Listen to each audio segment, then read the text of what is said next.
नमस्कार। आज हम देखने वाले हैं सी-टेट का प्रैक्टिस सेट नंबर 1। इसमें हमने संस्कृत के अति महत्वपूर्ण 30 प्रश्नों को कवर किया है। अगर आपने अभी तक हमारा चैनल सब्सक्राइब नहीं किया तो चैनल को सब्सक्राइब कर लीजिए और वीडियो में लास्ट तक बने रहिए। इसमें आपको 61 से लेकर 90 तक 30 प्रश्न मिलने वाले हैं। तो प्रश्न नंबर 61 से 66 तक जो होंगे वो एक श्लोक पर आधारित प्रश्न होंगे। इससे पहले हम श्लोक को पढ़ लेते हैं। श्लोक दिया है, येषां न विद्या न तपो न दानम ज्ञानम न शीलम न गुणो न धर्म ते मृत्युलोके भूविभार भूता मनुष्य रूपेण मृगाश्चरन्ति। प्रश्न नंबर 61 है, ते मनुष्या भूमो भारा सन्ति। ते मनुष्या भूमो भारा सन्ति। ए विकल्प है विद्याहीना, बी विकल्प है ये ज्ञानिना, सी विकल्प ये परिश्रमशीला, डी विकल्प ये दानशीला। तो हमारा सही आंसर हो जाता है विकल्प ए, ये विद्याहीना। ते मनुष्या भूमो भारा सन्ति। जो विद्याहीन मनुष्य हैं भूमि पर भार के समान है, बोझ है। प्रश्न नंबर 62 देखते हैं, अस्मिन् श्लोके भुवि इति पदस्य विशेषणम पदम अस्ति। भुवि पद का विशेषण पद कौन सा है? तो ए विकल्प है चरंति, बी विकल्प है मृत्युलोके, सी विकल्प है धर्मा, डी विकल्प है गुणा। तो इसमें हमारा सही आंसर हो जाता है विकल्प बी मृत्युलोके। उसके बाद 63 नंबर प्रश्न, मृगाश्चरन्ति इति पदस्य संधि विच्छेदा अस्ति। मृगाश्चरन्ति इस पद का संधि विच्छेद क्या है? तो ए विकल्प है मृगा प्लस चरंति, बी विकल्प है मृगास प्लस चरंति, सी विकल्प है मृगा प्लस चरंति, डी विकल्प है मृगा चरंति। तो हमारा सही आंसर हो जाता है विकल्प ए मृगा प्लस चरंति। और जो सी विकल्प है ये भी सेम है, तो ए और सी दोनों हो जाते हैं, दो जगह सेम लिख गया है, तो ए मान लो या फिर सी मान लो, दोनों सही है। अगला प्रश्न देखते हैं 64 नंबर, येषाम् इति पदस्य विभक्ति अस्ति। येषाम् पद में कौन सी विभक्ति है? ए विकल्प षष्ठी, बी विकल्प तृतीया, सी विकल्प प्रथमा, डी विकल्प सप्तमी। तो इसमें कौन सी विभक्ति है? तो हमारा सही आंसर हो जाता है विकल्प ए, येषाम् में षष्ठी विभक्ति है। प्रश्न नंबर 65, भूत इति पदे प्रत्यय अस्ति। भूत इति पदे प्रत्यय अस्ति। भूत जो पद है शब्द है उसमें कौन सा प्रत्यय है? ए विकल्प है कत प्रत्यय, बी विकल्प है प्रत्यय, सी विकल्प है कतवतु, सी विकल्प है कृत। अब इसमें डी वाले में और ए वाले में क्या अंतर है? तो डी वाले में हलंत लगा है ता में, ए में हलंत नहीं है। तो हमारा सही आंसर हो जाता है विकल्प ए बिना हलंत वाला कत। कत प्रत्यय है भूत में, क्योंकि इसमें ता में हलंत नहीं आया भूत में, तो यहाँ पे बिना हलंत वाला ए वाला हो जाएगा। उसके बाद प्रश्न नंबर 66 देखते हैं, अधोलिखितेषु किम पदम नपुंसक लिंगे अस्ति। कौन सा पद नपुंसक लिंग में है? प्रश्न नंबर 66। ए विकल्प गुणा, बी विकल्प मृगा, सी विकल्प तपा, डी विकल्प विद्या। तो इसमें नपुंसक लिंग में कौन सा है? तो हमारा सही आंसर हो जाता है विकल्प सी, तपा इति नपुंसक लिंगे अस्ति। सी विकल्प सही है। प्रश्न नंबर 67, चेयम पद में प्रयुक्त प्रत्यय होगा। चेयम पद में कौन सा प्रत्यय होगा? विकल्प ए लेप प्रत्यय, विकल्प बी यत प्रत्यय, विकल्प सी णित प्रत्यय, विकल्प डी क्यप प्रत्यय। तो इसमें हमारा सही आंसर हो जाता है विकल्प बी, चेयम में यत प्रत्यय लगा हुआ है। 68 नंबर प्रश्न देखते हैं, मुद्रा राक्षस नाटक किसकी रचना है? विकल्प ए है भास की, विकल्प बी हर्षवर्धन, विकल्प सी विश्वेश्वर, विकल्प डी विशाख दत्त। तो जो मुद्रा राक्षस कृति है, रचना है या पुस्तक है, वो किसकी है? तो डी विकल्प सही होता है, विशाख दत्त की है मुद्रा राक्षस। 69 नंबर प्रश्न देखते हैं, अभि प्लस उदया का संधि विच्छेद होगा। अभि प्लस उदया का संधि रूप होगा। संधि विच्छेद तो दिया ही है, संधि रूप होगा अभ्युदया। उसके बाद बी विकल्प अभि उदया, सी विकल्प अभ्युदया, डी विकल्प अभि उदया। तो इसमें हमारा सही आंसर हो जाता है विकल्प सी, जो छोटा ओ की मात्रा लगी अभ्युदय, ये सही हो जाता है अभ्युदया। सी विकल्प सही हो जाता है हमारा 69 का।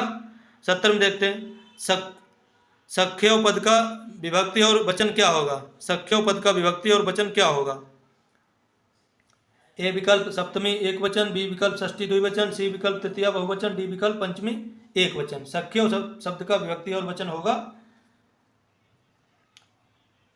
सप्तमी एक वचन। ए विकल्प हमारा सही हो जाता है, सप्तमी एक वचन है इसमें। अब देखते हैं प्रश्न नंबर 71, भाषा कौशल कितने हैं? विकल्प ए 3, विकल्प बी 4, विकल्प सी 2, विकल्प डी 1। तो भाषा कौशल होते हैं 4, सुनना बोलना पढ़ना लिखना, 4 भाषा कौशल होते हैं। विकल्प बी सही होता है। ये उपधारू में समास होगा। प्रश्न नंबर 72, ए कर्मधारय, बी बहुब्रीहि, सी अव्ययी भाव, डी तत्पुरुष। तो जो उपधारू शब्द है उसमें कौन सा समास होगा? प्रश्न नंबर 72। तो हमारा सही विकल्प हो जाता है विकल्प डी, इसमें तत्पुरुष समास होगा उपधारू शब्द में। आगे देखते हैं, हाथी का पर्यायवाची होगा विकल्प ए कुंजर, विकल्प ए कुंज, विकल्प बी कुंजरा, विकल्प सी किर, विकल्प डी हस्त। तो हमारा सही आंसर हो जाता है विकल्प बी कुंजरा, ये हाथी का पर्यायवाची है। 74 नंबर, गुरु शब्द का चतुर्थी एक वचन रूप होगा। गुरु शब्द का चतुर्थी एक वचन रूप होगा, कौन सा होगा? ए विकल्प है गुरे, बी विकल्प गुरुवा, सी विकल्प गुरुणा, डी विकल्प गुरुबे। चतुर्थी एक वचन रूप होगा, वो होगा विकल्प डी गुरुबे। अब देखते हैं प्रश्न नंबर 75, दधि घृतम पद में समास होगा। दधि घृतम, दही और घी, हिंदी में इसका अर्थ होता है, कौन सा समास होगा? ए विकल्प कर्मधारय, बी विकल्प द्वंद्व, सी विकल्प तत्पुरुष, डी विकल्प अव्ययी भाव। तो इसमें हमारा हो जाएगा द्वंद्व समास। इनको दोनों को अलग करेंगे, दधि घृतम, दधि और घृत, दही और घी, और या फिर या लगे बीच में, वहाँ पे द्वंद्व समास होता है। 76 नंबर प्रश्न, प्रत्युत्तर पद में उपसर्ग है। प्रत्युत्तर पद में उपसर्ग क्या है? ए विकल्प प्रति, बी विकल्प प्रत्यु, सी विकल्प प्रत, डी विकल्प प्रत्यय। तो इसका हमारा सही आंसर हो जाएगा विकल्प ए, प्रत्युत्तरम पद में प्रति उपसर्ग है। प्रश्न नंबर 77, बच्चा भाषा सीखता है, कैसे सीखता है? ए विकल्प अभ्यास द्वारा, बी विकल्प पठन द्वारा, सी विकल्प अनुकरण द्वारा, डी विकल्प विद्यालय द्वारा। तो बच्चा जो है वो भाषा अनुकरण द्वारा सीखता है, सी विकल्प हमारा सही हो जाता है। अगला प्रश्न 78 नंबर, रामायण किसकी रचना है? रामायण किसकी रचना है? ए विकल्प वाल्मीकि, बी विकल्प वेदव्यास, सी विकल्प तुलसीदास, डी विकल्प कालिदास। तो रामायण जो है वो वाल्मीकि की रचना है, संस्कृत में लिखी गई है। प्रश्न नंबर 79, वायुपुत्र कहा जाता है। वायुपुत्र किसको कहा जाता है? ए विकल्प अर्जुन को, बी विकल्प भीम, सी विकल्प युधिष्ठिर, डी विकल्प यमो। तो वायुपुत्र कहा जाता है भीम को, बी विकल्प सही होता है। उसके बाद 80 नंबर प्रश्न, त्रिदश कहा जाता है। त्रिदश किसको कहा जाता है? ए विकल्प है राक्षस को, बी विकल्प युवा को, सी विकल्प मानव को, डी विकल्प देवता को। तो हमारा सही आंसर हो जाता है विकल्प डी, देवताओं को कहा जाता है और खासकर इंद्र को कहा जाता है त्रिदश। 81 नंबर प्रश्न, तल्लया पद का संधि विच्छेद होगा। तल्लया जो पद है उसका संधि विच्छेद क्या होगा? ए विकल्प है तत् प्लस लया, बी विकल्प है तल प्लस लया, सी विकल्प है तल प्लस लय, डी विकल्प है कोई नहीं। तो हमारा सही आंसर हो जाता है विकल्प ए, तत् प्लस लया बराबर तल लया, व्यंजन संधि होती है यहाँ पे। प्रश्न नंबर 82, रामाय नमः वाक्य में रामाय पद में विभक्ति है, कौन सी विभक्ति है? ए विकल्प द्वितीय, बी विकल्प पंचमी, सी विकल्प षष्ठी, डी विकल्प चतुर्थी। तो इसमें हो जाएगी चतुर्थी विभक्ति। यहाँ पे नमः आया, एक सूत्र है, नमः स्वस्ति स्वाहा अलम बसट योगाच चतुर्थी। नमः स्वस्ति स्वाहा अलम बसट योगाच चतुर्थी। जो यहाँ पे जहाँ पे शब्द है नमः स्वस्ति स्वाहा अलम बसट, इन सबके योग में चतुर्थी विभक्ति होती है, चतुर्थी हो जाएगी, विकल्प डी सही है। प्रश्न नंबर 83, निम्न में अनुनासिक वर्ण है। अनुनासिक वर्ण कौन सा है?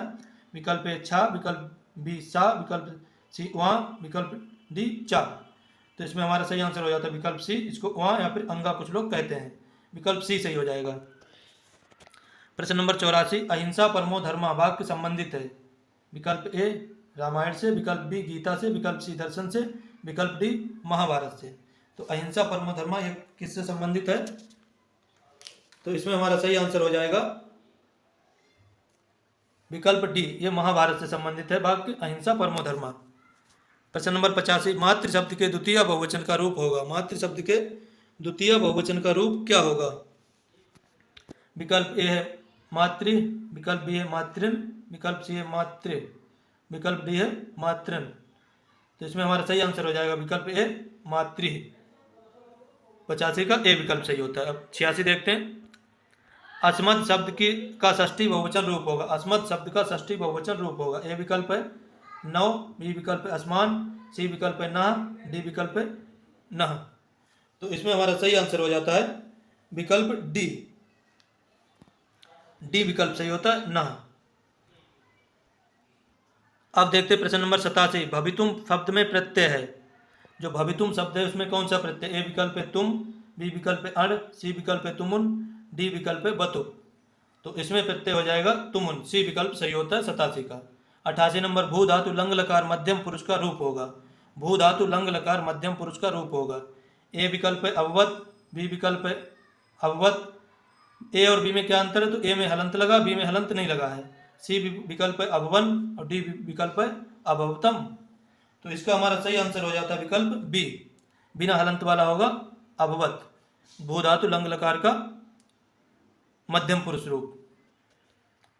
आगे देखते हैं 89 नंबर प्रश्न। दा धातु लट लकार प्रथम पुरुष बहुवचन रूप होगा। दा धातु लट लकार प्रथम पुरुष बहुवचन का रूप होगा, कौन सा होगा? ए विकल्प ददंती, बी विकल्प ददत, सी विकल्प ददाति और डी विकल्प ददाति। सी विकल्प है ददत, डी विकल्प है ददाति। तो हमारा सही आंसर हो जाता है विकल्प ए, ददंती। प्रश्न नंबर 90। विद्याया अमृतम अश्नुते वाक्य संबंधित है, किससे संबंधित है? ए विकल्प ईशावास्यो उपनिषद से, बी विकल्प कठोर उपनिषद से, सी विकल्प तैत्तिरीय उपनिषद और डी विकल्प है श्वेताश्व उपनिषद।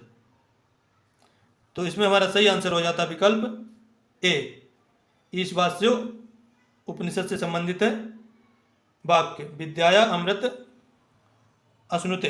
ये जो शब्द है पूरा शब्द क्या वाक्य है, ईशावास्यो उपनिषद से संबंधित है। विकल्प ए सही होता है। आशा करता हूँ आपको वीडियो पसंद आया होगा। चैनल को सब्सक्राइब कर लीजिए और जुड़े रहिए हमारे साथ अपनी तैयारी को बेहतर बनाने के लिए।